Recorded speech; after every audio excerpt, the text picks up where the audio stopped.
तो अगर आपने पहले वाली वीडियो नहीं देखी है, प्रैक्टिस की वीडियो, जिसमें आपको 6, 7, 8 ज्योग्राफी की पूरी प्रैक्टिस कराई गई है, कंप्लीट प्रैक्टिस, अगर आप अभी भी आपने नहीं देखा है तो आप जाके देख सकते हैं, प्लेलिस्ट बनी हुई है। और आज की हम वीडियो में 8 क्लास एनसीईआरटी की प्रैक्टिस शुरू करेंगे। तो चलिए हम आज की प्रैक्टिस शुरू करते हैं। तो अगर आपने अभी भी नहीं देखा है उसको पहले वाली जाके देख सकते हैं, आपका पूरा रिवीजन हो जाएगा। ज़्यादा बड़ी बड़ी वीडियोज़ नहीं हैं, कोई 10 मिनट की है, कोई 9 मिनट की है, यानी आपकी जो वीडियो होगी 20 मिनट से ऊपर कोई वीडियो नहीं है, तो आप अभी भी उससे कंप्लीट कर सकते हैं। तो ठीक है, चलिए हम आज की वीडियो शुरू करते हैं। क्वेश्चन है, ब्रिटिश भारत के संदर्भ में निम्नलिखित कथनों पर विचार कीजिए। पहला है, हिंदुस्तान के नक्शे तैयार करने का कार्य रॉबर्ट क्लाइव ने जेम्स रेनेल को दिया था।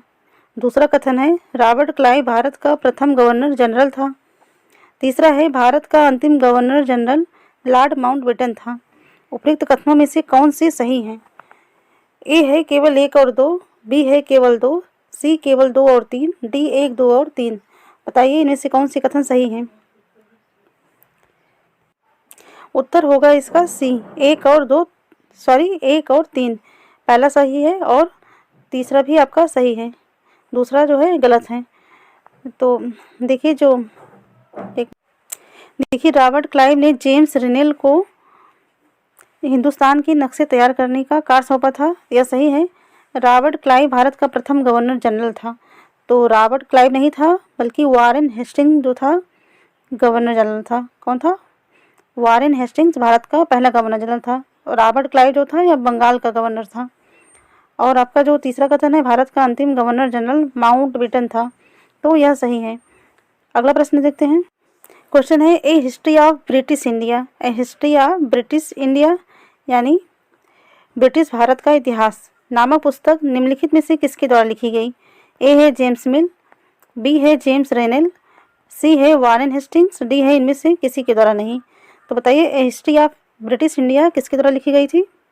उत्तर होगा इसका ए, जेम्स मिल द्वारा। किसके द्वारा? जेम्स मिल द्वारा।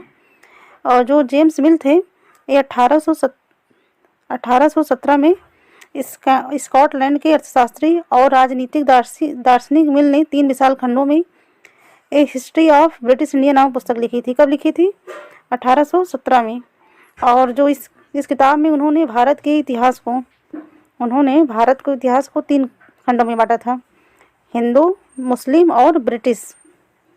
मिल को लगता था, मिल के बारे में कुछ बातें हैं, मिल को लगता था कि जो सभी एशियाई समाज हैं सभ्यता के मामले में यूरोप से बहुत पीछे हैं और ब्रिटिश शासन भारत को सभ्यता की राह पर ले जा सकता है। मिल ने तो यहाँ तक सुझाव दिया था कि अंग्रेजों को भारत के सारे भूभाग पर कब्जा कर लेना चाहिए ताकि भारतीय जनता को ज्ञान और सुखी जीवन प्रदान किया जा सके। वह मानता था कि अंग्रेजों की मदद के बिना जो है हिंदुस्तान की प्रगति नहीं कर सकता, हिंदुस्तान जो है प्रगति नहीं कर सकता है। तो आप याद रखिएगा। क्वेश्चन है, भारत में यूरोपीय व्यापारिक शक्तियों के आगमन का सही क्रम निम्नलिखित में से कौन सा है? ए है डच, फ्रांसीसी, पुर्तगाल, अंग्रेज, बी है पुर्तगाली, अंग्रेज, फ्रांसीसी, डच, सी है अंग्रेज, पुर्तगाली, डच, फ्रांसीसी, डी है पुर्तगाली, डच, अंग्रेज, फ्रांसीसी। उत्तर बताइए इसका सही क्या होगा? इसका सही उत्तर है डी, पुर्तगाली, डच, अंग्रेज और फ्रांसीसी। अगला क्वेश्चन है, पहली बार यूरोप से भारत तक पहुंचने के समुद्री मार्ग का पता वास्को द गामा नामक खोजी यात्री द्वारा लगाया गया था। यह यात्री निम्नलिखित में से किस देश से संबंधित था? ए है इंग्लैंड, बी फ्रांस, सी पुर्तगाल, डी इनमें से कोई नहीं। उत्तर क्या होगा इसका? उत्तर है सी, पुर्तगाल। अगला प्रश्न है, क्वेश्चन है, 17वीं शताब्दी के प्रथमार्ध के संदर्भ में निम्नलिखित कथनों पर विचार कीजिए। पहला है, ईस्ट इंडिया कंपनी को पूरब से व्यापार करने का एकाधिकार प्राप्त था। दूसरा है, भारत के बने बारीक सूती कपड़े और रेशम की यूरोप के बाजारों में बहुत अधिक मांग थी। तीसरा है, इस समय तक पुर्तगाली भारत के पश्चिमी तट पर अपनी उपस्थिति दर्ज करा चुके थे। उपयुक्त कथनों में से कौन से सही हैं? ए है केवल 1, बी है 1 और 3, सी है केवल 2 और 3, डी है 1, 2 और 3। तो बताइए इसका उत्तर सही क्या है?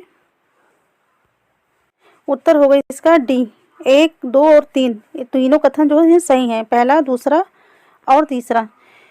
देखिए 1600 में ईस्ट इंडिया कंपनी ने इंग्लैंड की महारानी, कहाँ की, इंग्लैंड की महारानी एलिजाबेथ प्रथम से चार्टर अर्थात इजाज़तनामा हासिल किया, जिससे कंपनी को पूरब से व्यापार करने का एकाधिकार मिल गया।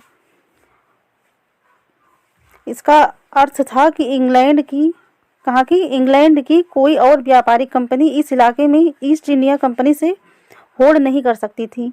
लेकिन यह शाही दस्तावेज दूसरी यूरोपीय ताकतों को पूरब के बाजारों में आने से नहीं रोक सकता था। केवल इंग्लैंड की कंपनी जो है उससे प्रतिस्पर्धा, उसको केवल जो है एकाधिकार प्राप्त था, ना कि पूरे यूरोप की कंपनी से। और जो है इस कालखंड में यूरोप के बाजारों में भारत के बने बारीक सूती कपड़े और रेशम की जबरदस्त मांग थी। इसके अलावा काली मिर्च, लौंग, इलायची और दालचीनी की भी जबरदस्त मांग रहती थी। और जो पुर्तगाली अंग्रेजों से पहले भारत आए और इस समय तक उन्होंने भारत के पश्चिमी तट पर अपनी उपस्थिति दर्ज करा दी थी, वे गोवा में अपना ठिकाना बना चुके थे। अगला प्रश्न है, देखिए क्वेश्चन है, ईस्ट इंडिया कंपनी के संदर्भ में निम्नलिखित कथनों पर विचार कीजिए। पहला है, कंपनी ने मुगल अफसरों को रिश्वत देकर कालीकाता गांव की जमींदारी खरीदी थी, जो बाद में कलकत्ता बना। दूसरा है, कंपनी ने मुगल बादशाह औरंगजेब से फरमान प्राप्त किया, जिसके अनुसार वह और कंपनी के अफसर जो निजी तौर पर व्यापार चलाते थे, दोनों बिना शुल्क चुकाए व्यापार कर सकते थे। उपयुक्त कथन से कौन से सही हैं? ए है केवल एक, बी है केवल दो, सी है एक और दो दोनों, डी है ना तो एक और ना ही दो। तो बताइए इसका उत्तर क्या है? इसका जो उत्तर होगा, इसका उत्तर है ए, केवल एक। यही जो है सही है, पहला, कि कंपनी ने मुगल अफसरों को रिश्वत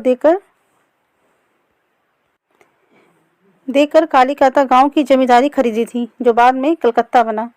देखिए 1696 तक कंपनी ने अपनी फैक्ट्रियों तथा आसपास बसी आबादी के चारों तरफ किला बनाना शुरू कर दिया था।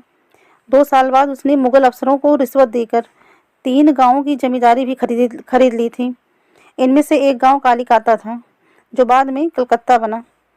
और कंपनी ने मुगल बादशाह औरंगजेब को इस बात के लिए तैयार कर लिया कि वो कंपनी को बिना शुल्क चुकाए व्यापार करने का फरमान जारी कर दें। औरंगजेब के इस फरमान से केवल कंपनी को ही शुल्क मुक्त व्यापार का अधिकार मिला था, ना कि जो अफसर निजी तौर पर व्यापार चलाते थे उनको। तो इसलिए यह गलत है। कंपनी के जो अफसर निजी तौर पर व्यापार चलाते थे उन्हें यह छूट नहीं थी, लेकिन उन्होंने भी शुल्क चुकाने से इनकार कर दिया, जिससे बंगाल में राजस्व वसूली बहुत कम हो गई थी। इसलिए आपका जो यह है गलत है। अगला प्रश्न देखते हैं। क्वेश्चन है, निम्नलिखित में से कौन से बंगाल के नवाबों का सही कालक्रम है? ए है अलीवर्दी खान, मुर्शीद कुली खान, सिराजुद्दौला। बी है मुर्शीद कुली खान, अलीवर्दी खान, सिराजुद्दौला। सी है मुर्शीद कुली खान, सिराजुद्दौला, अलीवर्दी खान। डी है सिराजुद्दौला, मुर्शीद कुली खान, अलीवर्दी खान। बताइए इसमें सही कालक्रम कौन सा है? उत्तर होगा इसका बी, सबसे पहले मुर्शीद कुली खान, फिर अलीवर्दी, फिर सिराजुद्दौला। देखिए जो इसमें से मुर्शीद कुली खान इसमें जो दिया गया है, इसमें सबसे पहले मुर्शीद कुली खान नवाब बना, फिर इसके बाद मुर्शीद कुली खान के बाद अलीवर्दी खान नवाब की गद्दी पर बैठा। इसके बाद 1756 में अलीवर्दी खान की मृत्यु के बाद सिराजुद्दौला जो है बंगाल का नवाब बना। अगला प्रश्न है, क्वेश्चन है, ईस्ट इंडिया कंपनी और बंगाल के नवाबों की मध्य युद्ध के कारणों के संदर्भ में निम्नलिखित कथनों पर विचार कीजिए। पहला है, नवाबों ने कंपनी से व्यापार के अधिकार के बदले में नजराने की मांग की। नवाबों ने कंपनी से व्यापार के अधिकार के बदले में नजराने की मांग की। दूसरा है, नवाबों ने कंपनी को सिक्के ढालने का अधिकार तो दिया, परंतु कंपनी की किलेबंदी को रोक दिया। उपर्युक्त कथनों में से कौन से सही हैं? ए केवल एक, बी केवल दो, सी एक और दो दोनों, डी ना तो एक और ना ही दो। तो बताइए इसका सही उत्तर क्या है? उत्तर होगा इसका ए, केवल एक। देखिए जो नवाबों ने कंपनी से व्यापार के अधिकार के बदले में नजराने की मांग की, ये सही है।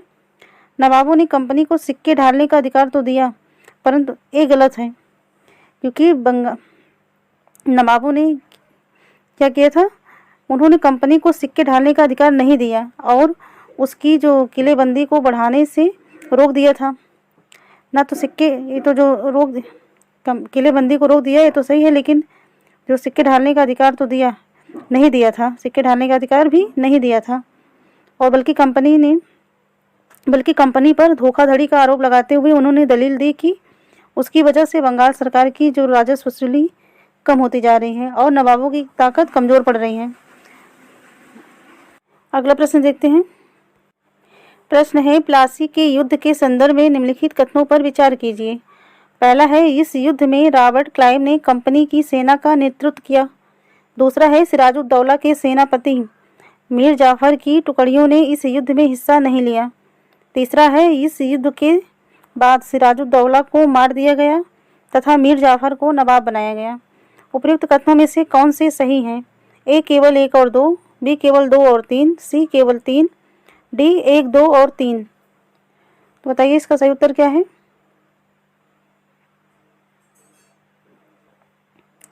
इसका सही उत्तर होगा आपका डी। ये आपके जो तीनों कथन हैं ये तीनों सही हैं।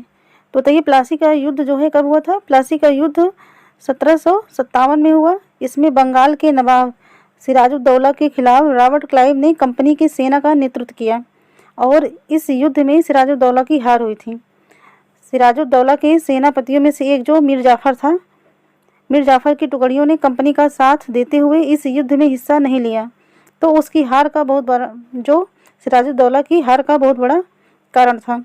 और प्लासी की जंग के बाद सिराजुद्दौला को मार दिया गया तथा जो है ये मीर जाफर को क्या बना दिया गया? नवाब बना दिया गया। अगला प्रश्न है, बक्सर के युद्ध के संदर्भ में निम्नलिखित कथनों पर विचार कीजिए। बक्सर के युद्ध के संदर्भ में निम्नलिखित कथनों पर विचार कीजिए। कथन पहला है, यह युद्ध कंपनी और मीर जाफर के मध्य लड़ा गया। दूसरा है, इस युद्ध में कंपनी की जीत के बाद मीर कासिम को नवाब बनाया गया। तीसरा है, इस युद्ध के बाद अब नवाब को हर महीने 5 लाख रुपए कंपनी को चुकाना तय हुआ। उपर्युक्त कथनों में से कौन से कथन सही हैं? केवल 1 और 2, बी केवल 2 और 3, सी केवल 3, डी 1, 2 और 3। तो बताइए इसका सही उत्तर क्या है?